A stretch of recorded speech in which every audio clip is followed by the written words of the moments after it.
The fear of the human. The world of Auralia was quiet and green, with rivers that shimmered under pale moons and forests that reached to the sky. Her people lived in fragile villages made of stone and woven vines, always watching the skies for predators or raiders. Since childhood, Auralia had been told stories about the humans, beings who came from the distant dark stars. To her people, they were nightmares given flesh, destroyers who could tear apart armies and scorch entire planets.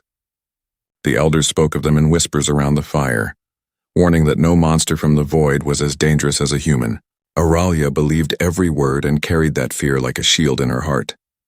One evening, while she was gathering roots near the river, she heard a sound that froze her blood. It was heavy and steady, unlike the padding of an animal or the rustling of her kin. It was the sound of boots pressing against the soil. She turned and saw him standing there, tall and broad, wrapped in strange armor with scars on his face that spoke of countless battles. His eyes were not the glowing orbs of beasts, but sharp and steady, watching her with an intensity that made her stumble back. She dropped her basket, trembling, convinced the end had come because the monster from the stories was real and he had found her. Her breath came quick as she tried to run, but the ground shook and from the trees burst raiders of another species, twisted beings with fangs and cruel weapons. They snarled as they surrounded her, laughing at her fear, ready to drag her away. Auralia screamed, but she knew no one in her village would hear her in time. She closed her eyes, certain death or slavery had come, yet before the raiders could touch her, the human moved. He was faster than her eyes could follow, charging into the circle of enemies with a roar that made the forest echo. His fists struck like thunder. His blade cut through their crude weapons, and his body moved with a strength that seemed impossible. The raiders who moments before looked unstoppable now fell one by one, broken by his fury. Auralia could only watch with wide eyes as this man, this feared monster, fought not against her but for her. When the last raider lay still, the human turned toward her. She flinched, expecting his wrath to turn on her next, but he only sheathed his weapon and crouched low to pick up her basket, placing it gently in her hands. Auralia's heart raced as she stared at him, not knowing what to say. She wanted to run, but her legs would not move. He looked at her with calm eyes that carried weight and sorrow. Then, without a word, he stepped back and began to walk away. She stood there shaking, unsure if she should thank him or curse him. The legends had promised that humans destroyed everything they touched, yet she was alive because of him. That night she returned to her village with trembling hands and a story no one wanted to believe. The elders shook their heads, saying that if a human had appeared, it was only to scout before bringing destruction. They told her she was lucky to have survived and warned her never to go near him again if she valued her life. But in her heart, Auralia was torn. She still feared him more than any monster. Yet she could not erase the memory of his blade cutting down her enemies and the strange gentleness with which he had handed back her basket. Something about him did not match the terror in the old stories. As she lay awake under the thatched roof of her family's hut, she could still hear the roar that had shaken the forest, not a roar of cruelty but of defiance. The image of the human standing alone against her attackers would not leave her mind. Though fear still pressed hard against her chest, another feeling began to grow beside it. Something dangerous and uncertain. Doubt. She wondered if perhaps the elders were wrong, if perhaps the truth about humans was not what the legends claimed. But that thought alone frightened her even more. Because if the truth was different, then everything she had been taught to believe might crumble, and she did not know if she was ready to face that. Shadows of the past. When Auralia returned to her village after the night by the river, her words spread quickly among her people. The mention of a human made the elders grow pale and the children cling to their mothers. Around the central fire the council gathered, their voices tense and hurried as if speaking the word too loudly would summon death upon them. They told the villagers that in the old wars humans had appeared from nowhere, with fleets that burned across the skies. That whole planets had vanished in fire because of their rage, that they were beings born of storms and sharpened steel. None dared question those tales because they had been passed down for generations as warnings of what might come again. Auralia sat silent at the edge of the gathering, her mind heavy with the memory of what she had seen. She remembered the weight of his steps, the roar that shook the trees, the way he had fought with fury that could destroy and yet directed it only at her enemies. The council refused to believe such restraint was possible. They said a human might appear gentle only to gain trust before slaughter. They urged the people to prepare, to keep watch in case he came for their homes next. Fear spread like fire across dry grass, and soon every glance carried suspicion. But as the days passed, the human did not attack. He remained outside the village, never crossing the boundary, never raising a hand against her kin. From the watchtowers, the young guards reported that he spent his nights by the old ruins near the ridge, alone and silent, his fire burning low while he sharpened his blade or gazed at the stars. To many, this silence was a greater terror than action, for they wondered what plan he was weaving in the dark. Yet Auralia noticed small things the others ignored. When the river nets were torn and fish escaped, fresh baskets of food were found near the water at dawn. When the outer fences sagged from storm winds, new stakes appeared, driven deep and strong into the soil, though no villager claimed the work. Once, when children wandered too far from the village, they returned with wide eyes carrying wild berries and spoke of a tall shadow who had watched them but never approached. These signs unsettled the elders. They said it was a trick, that the human sought to soften them before he showed his true face. But Auralia felt her heart wrestle with the doubt that had already taken root. If he wished to harm them, he had already shown he could. He had crushed raiders with his bare hands and turned away without demanding tribute or blood. The legends had told her humans destroyed all. Yet here was one who mended what was broken and gave food to the hungry. Each night as she lay awake, she asked herself which was the truth, and why her heart beat differently when she remembered his eyes. Eyes that seemed tired more than cruel. Still, the fear of the human never left her people. Mothers pulled their children close when shadows moved, and the guards gripped their spears tightly even when the night was quiet. The council argued whether to strike first, to send hunters and poisoners to end him while he slept.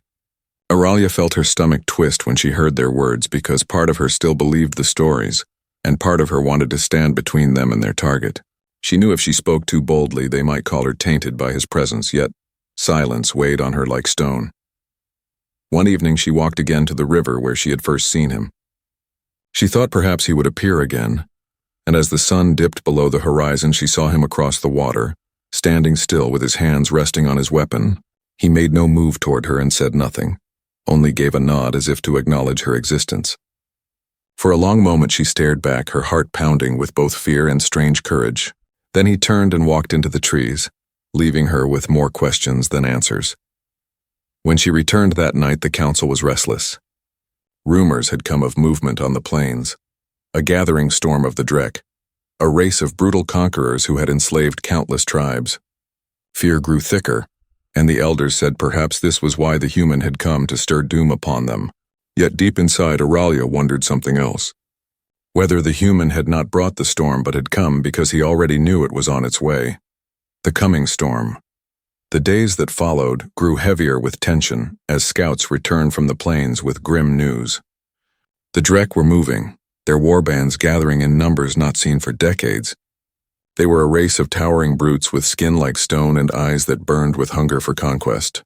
They marched from world to world, taking slaves, burning villages, and crushing any who resisted beneath their cruel machines. Auralia's people had always fled before their advance, abandoning homes and fields, hiding in the forests and mountains until the tide of destruction passed. This time, though, the elders whispered that the Drek came not only to raid but to root out her people entirely, for they had resisted too many times in the past. The village filled with fear as word spread. Families packed their belongings, preparing to abandon the land they had lived on for generations. The elders insisted that to stay was death, and that no wall or weapon could stand against the Drek. In their council chamber, the voices rose in panic, each one speaking of survival through flight. No one spoke of fighting, because they knew their spears and bows could not pierce the Drek's armor, and their stone walls could not hold against their war engines. It was during one of these meetings that the human appeared. He entered the edge of the council circle without ceremony, his steps heavy and steady, his eyes fixed on the elders. The guards moved to block him, but he raised a hand and stopped short of crossing their boundary. His voice, low and rough, carried across the chamber. He told them he knew of the Drek and that he had fought them before on other worlds. He said if they fled, they would only be hunted and broken in the wilds, for the Drek never allowed prey to escape. He told them that if they stood and fought with him, there was a chance, a small spark of survival. The chamber fell into silence. No one had expected the human to speak, much less to offer aid. The elders bristled, accusing him of trickery, saying that he sought to trap them so the Drek could strike while they trusted him. Some shouted that his presence alone had drawn the monsters here, that his cursed blood had led the storm to their door. Aralia listened to every word with her heart pounding. She wanted to cry out that they were wrong, that the human had fought for her and had given food and help in secret, but she held her tongue for fear of being branded a traitor to her people. The human did not argue. He stood silent under their accusations, his expression unreadable, his body still as stone. When they finished shouting, he only repeated his words, that running would mean death, that fighting together was the only path left. Then he turned and walked away, leaving them to their fear and their doubts. That night, Aralia could not sleep. She wandered to the watchtower and gazed at the plains beyond. In the distance, she saw fires burning, the signal of Drek camps rising like sores on the horizon. Her stomach turned with dread, yet when her eyes shifted to the ridge, she saw the small glow of the human's fire. He sat alone, sharpening his blade, his posture heavy with weariness but never with despair. She wondered how many battles he had fought, how many times he had stood alone before monsters greater than himself. She wondered why he would risk his life for strangers who feared him more than they feared the Drek. The next morning, panic grew stronger. Scouts reported the Drek would be upon them within days. The council ordered the villagers to begin their march into the mountains, though many knew they would not survive the journey. Aralia stood among them, torn between obedience and a voice inside her that told her the human's words carried truth. She remembered the speed with which he had cut down raiders, the fire in his eyes when he roared defiance, the gentleness when he handed back her basket. None of it matched the legends, none of it matched the lies whispered in fear. She felt as if she stood on a cliff, with one path leading to certain death and the other toward something unknown but alive with possibility. As the sun set, she saw the human waiting near the edge of the village. He did not approach, he did not speak. He simply stood there, a silent offer in his stance. Aralia's heart trembled as she realized the choice was not only for her people, but for herself. To trust him was to shatter everything she had been taught, but to walk away was to abandon any chance of survival. For the first time in her life, she felt that the stories of monsters were less frightening than the thought of losing the last hope that burned quietly in the form of one lone human warrior. Fire and blood. The morning the Drek came, the sky turned dark with their smoke. Their war horns echoed across the plains, shaking the trees and rattling the walls of the village. Families huddled together, clutching what little they had not abandoned, their faces pale with terror. The council shouted orders for retreat, urging the people to flee into the forests before the Drek arrived in full force. Yet it was too late, for the ground already trembled under the march of heavy boots and the roar of monstrous engines. Aralia stood among her kin, her heart hammering, her eyes searching the horizon where the Drek advanced like a tide of steel and flesh. Then she saw him, the human, standing alone before the village gates. He did not run, he did not hide. He only adjusted the grip on his blade and stared into the storm. His figure looked impossibly small against the army that bore down upon them. Yet there was something in his stance, something unyielding, that made even the wind pause. For a moment, Aralia forgot her fear as she watched him plant his feet, as if he alone could bar the path of the invaders. The Drek warbands poured forward, their armored warriors snarling, their war beasts howling as they dragged heavy chains. They towered over the human, each one a monster of muscle and iron, their weapons crude but brutal. The villagers cried out in despair, but the human moved first. He charged into the front line with a roar that seemed to tear the air apart. His blade cut through the Drek with frightening ease, sparks flying as steel clashed against their weapons. His fists struck like hammers, bones cracking under his blows. Every motion was precise, not wasted, a dance of destruction forged in endless wars. Aralia could not look away. She had expected brutality, and there was brutality indeed. But it was not the mindless slaughter of a monster. It was the fury of a warrior who fought not for blood but for survival, for protection. The human's rage was terrifying, yet every strike was aimed at the enemy, never at her people. The ground grew slick with Drek blood, and still he fought, never faltering, even as gashes opened across his arms and chest. The Drek, who had crushed so many tribes without pause, now stumbled under his onslaught, their roars turning to cries of fear. The villagers stared in silence, their fear shifting into something else, something they could not yet name. Some began to whisper that perhaps the human was a spirit sent to defend them. Others muttered that he was a storm given flesh. Auralia's hands trembled as she clutched the wooden railing of the tower, her eyes wide as she watched the truth unfold. This was no beast of senseless ruin. This was a shield made of blood and bone, standing between them and certain death. The battle raged until the plain outside the gates was littered with Drek corpses. The survivors pulled back, snarling and cursing, regrouping for another assault. The human stood tall among the fallen, his chest heaving, his blade dripping crimson, his body marked with wounds but his eyes still burning with that steady fire. He looked not toward the fleeing Drek but back at the village, and for an instant his gaze met Auralia's. She felt her breath catch, for in his eyes she saw no cruelty, only determination, only the promise that he would not let them fall while he still drew breath. The council, shaken by what they had witnessed, whispered among themselves. Fear still clung to them, for the sight of his power was almost as terrifying as the Drek themselves. They wondered aloud what would happen if such a force turned upon them instead of defending them. Yet none could deny that without him the village would already be ash and ruin. Auralia's heart warred within her chest. Part of her still recoiled at the sight of his fury, at the way he tore through the Drek as if they were made of straw. Yet another part of her swelled with something new, something close to awe. She remembered the basket he had handed back, the nod by the river, the food left in silence. Now she saw him drenched in blood, standing like a wall against the storm, and she felt her fear twist into something far more dangerous. Hope. That night the fires burned bright around the village as the survivors mourned their dead, and the elders debated in hushed voices. The human sat alone at the edge of the ridge, tending to his wounds, saying nothing. No one approached him except Auralia, who found herself walking toward him as if drawn by an unseen pull. She did not yet speak, her throat too tight with questions she could not form. She only stood near enough to see the tremor in his hands as he bound his cuts, near enough to realize that though he seemed carved from stone, he was still a man who bled and suffered. The humans burdened the night after the first battle was filled with uneasy silence, broken only by the crackle of fires and the muffled sobs of the grieving. The villagers had seen death before, but never so much spilled in a single day. Never so many corpses of the dreaded Drek piled at their gates. For the first time in memory, they had not fled before their conquerors. They had stood still and survived, though it was not by their own strength but by the fury of a single man. Even so, fear lingered, for the elders whispered that such power was too dangerous to be trusted, that no being who could slaughter like that should be allowed near their homes. They told the people to keep their distance, to remember the old stories that painted humans as storms that destroyed everything in their path. Auralia listened to their warnings, yet her feet carried her away from the fires and toward the ridge where the human sat alone. He had bound his wounds with strips of cloth torn from his own armor. His broad shoulders were hunched, his head bowed as though the weight of the sky pressed against him.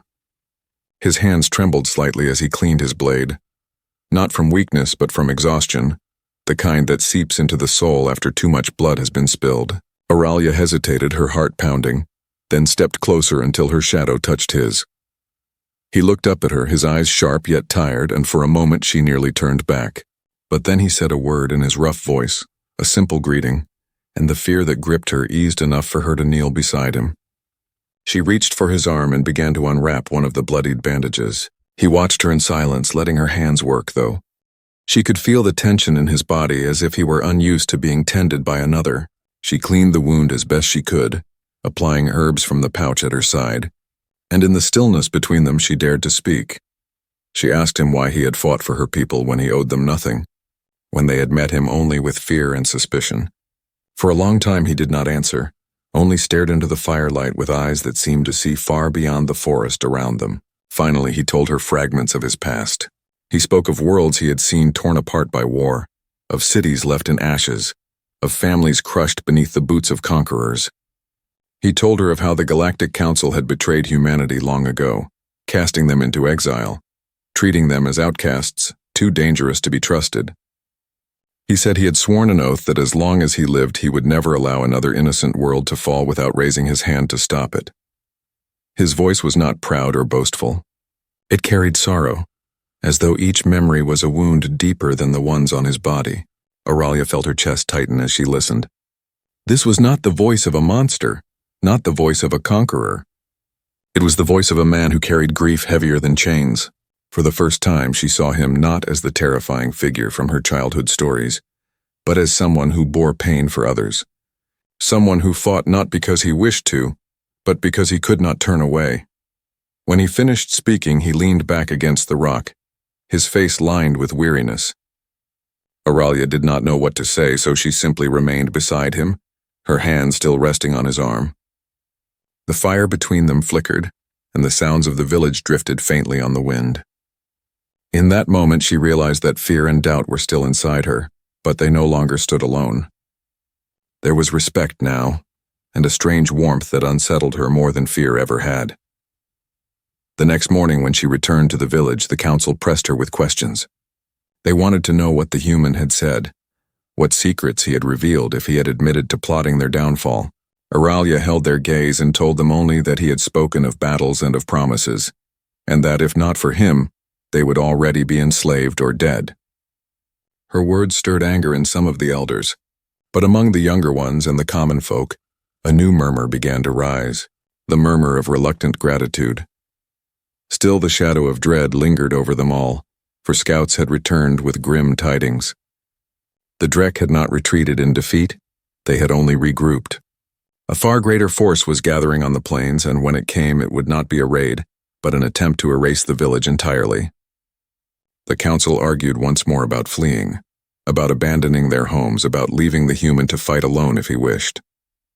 But Auralia remembered his words, the oath in his voice, and she felt the spark of something new ignite within her chest. She knew the storm was not yet over, and soon every soul in the village would have to decide whether to run into the mountains or stand beside the man they had once feared more than any monster.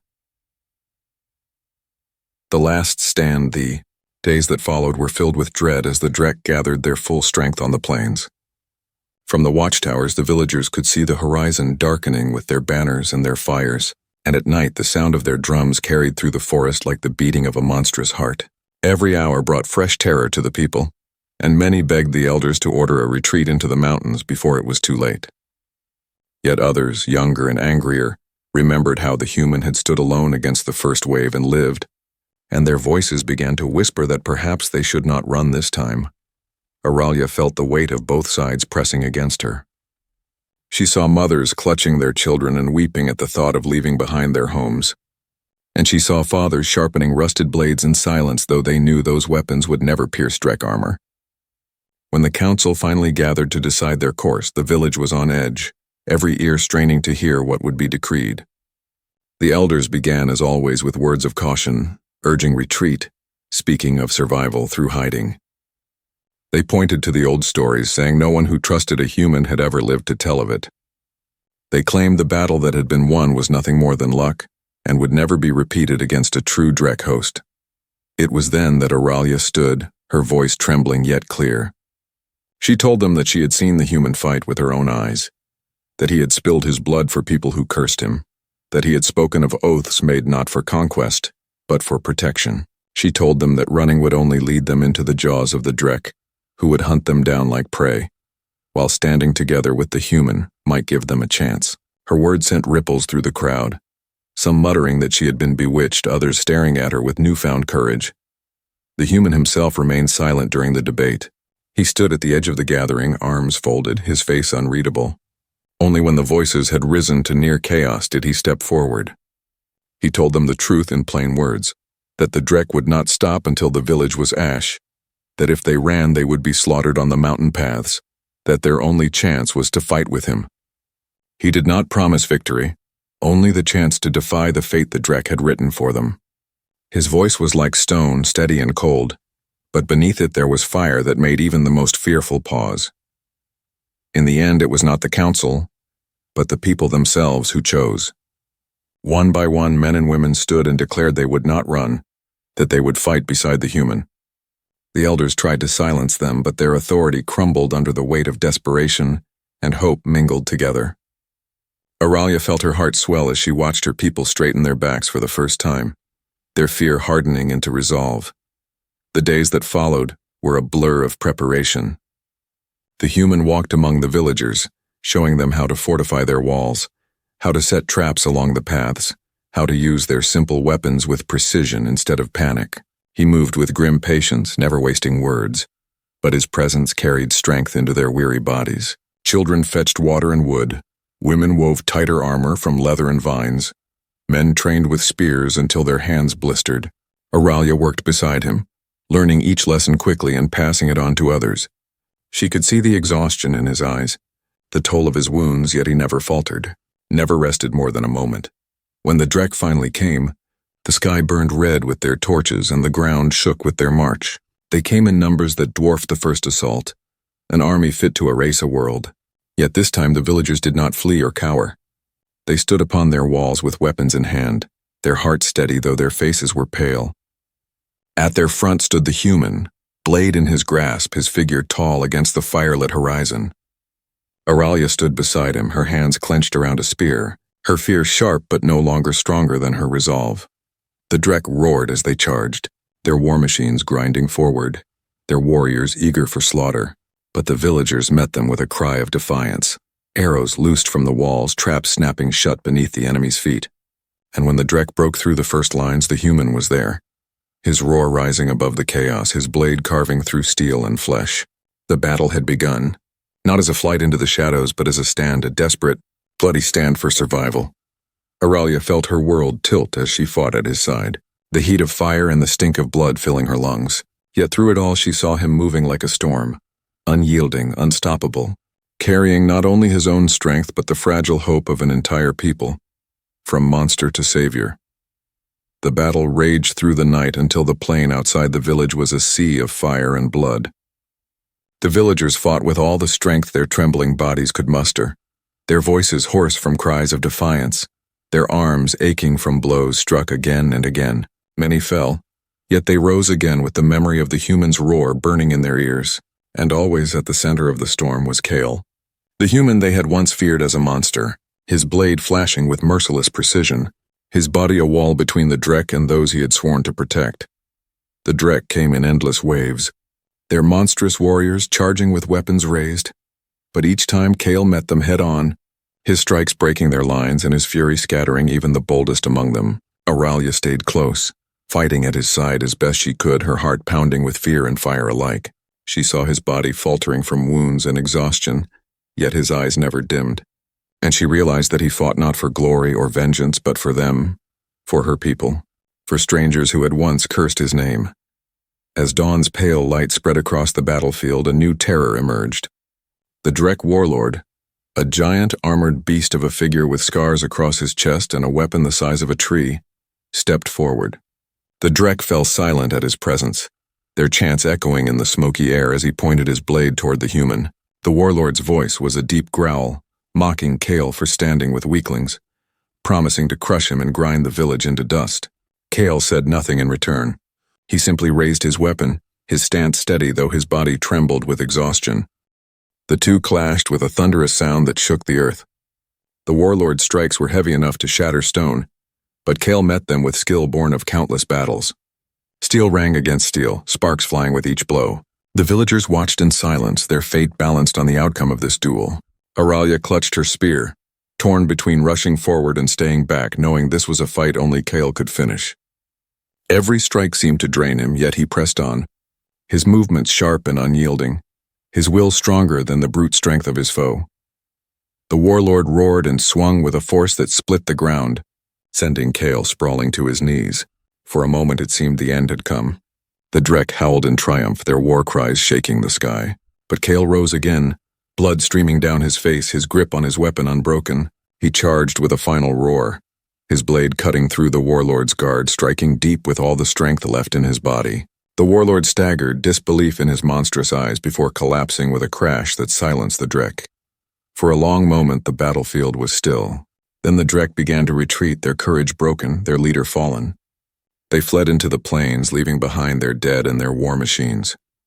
The villagers, battered and bloodied, stood in stunned silence as the impossible truth sank in. They had survived. The Drek had been defeated, and it was because of the man they had once called a monster. Kyle stood swaying, his blade slipping from his hand as his strength finally gave way. Auralia rushed to his side, catching his arm as he stumbled. His eyes met hers, and in them she saw not the terror of the old stories but the weary kindness of a man who had given everything to protect them. She whispered that he had saved them, that he had given them hope when all had been lost. He smiled faintly, a weary smile before lowering himself to the ground, his breath heavy but steady. The villagers gathered around, their fear washed away, replaced by awe and gratitude. The elders, who had cursed him most of all, bowed their heads in silence, unable to speak against what their eyes had seen. Children stepped forward timidly, laying flowers near his side, their eyes wide with admiration. For the first time in their history, they looked at a human not as a monster to dread, but as a savior to honor. Auralia knelt beside him, her hand resting on his shoulder, and in her heart she knew the truth. The stories of terror had been lies born of fear, but what she had witnessed was real. Humanity was not a curse upon the stars, but a light that could burn away the darkness. Kale had shown her people that even in the face of overwhelming odds, courage and sacrifice could change fate itself. As the sun rose over the village, painting the sky with gold, the people lifted their voices in thanks, their cries echoing across the forest. They had survived the storm, and they owed it all to the man they had once feared more than any monster. Auralia looked at him and felt her fear dissolve, replaced forever with respect and reverence. The legends would change now. When her people told stories to their children, they would not speak of humans as destroyers but as protectors who carried burdens heavier than any other race could bear. And at the heart of those stories would be the human who stood alone against the Drek and fought to save them all. Humanity's true face. The battle was over, but the ground still trembled with the memory of it. Smoke rose from the fields where bodies of Drek and villagers lay side by side, a grim reminder of the price paid for survival. The air was heavy with ash and silence broken only by the cries of children seeking their parents and the weary sobs of those who had endured the storm. Yet through the sorrow there was also something new, something brighter than fear, the first fragile breath of hope. Kale sat against a broken stone wall, his body marked with wounds and his armor shattered, his hands trembling from the effort that had carried him through the fight. He did not look like a conqueror, and he did not look like a monster. He looked like a man who had given every drop of his strength to shield a people who had not trusted him. Auralia knelt beside him, her hands steady as she pressed cloth against his wounds, her eyes never leaving his face. She remembered the first moment she had seen him by the river, when she had believed he was the end of her world. Now she knew he had been the beginning of its salvation. The villagers gathered slowly, drawn by the sight of the human who had stood between them and destruction. Their eyes were filled with awe and shame, for they had feared him more than the enemy. Yet he had bled for them without demand for reward. The elders came forward, their pride stripped away by truth too powerful to deny, and they bowed their heads before him. They spoke no words of apology, for words would never be enough, but their silence carried a weight of respect. Children stepped closer with flowers in their hands, timid at first, then bolder when Kale gave a faint smile. They laid the blossoms near his feet, offerings not of fear but of gratitude. For the first time in generations, the name of human was not whispered with dread, but spoken with reverence. Auralia felt the change ripple through her people, a shift that would echo for years to come. She knew that when stories were told around the fire, when songs were sung of battles and heroes, they would speak not of monsters in human skin, but of a warrior who fought to save lives that were not his own. Kale's eyes closed for a moment, not in death but in rest, and Auralia whispered that he was no longer alone. She told him her people would stand with him, that the fear which had bound them was broken forever. He opened his eyes again, and in their tired depths, she saw not only sorrow but the smallest spark of peace. For once he was not carrying the burden by himself. The village began to rebuild, the flames quenched and the walls mended, but the greatest change was not in stone or wood. It was in the hearts of those who lived there. They had seen humanity's true face, not the twisted mask of old legends, but the raw truth of sacrifice and courage. They would never again forget the night the human fought for them. Auralia stood at the edge of the field as dawn rose, painting the sky with gold and red. Beside her, Kyle leaned heavily on his blade, his figure scarred yet unbroken. She knew he would not stay forever, for his oath stretched far beyond their small world. But she also knew that wherever he went, the memory of what he had done here would remain. The people would tell their children, and those children would tell their own. until the fear of humans became nothing more than fading shadow replaced by honor. And as the sun climbed higher and the smoke of battle drifted away, Auralia whispered to herself that the stories of monsters had ended here, and a new legend had been born. The legend of the human who came when all hope was gone and saved an entire people with nothing but his will. The end.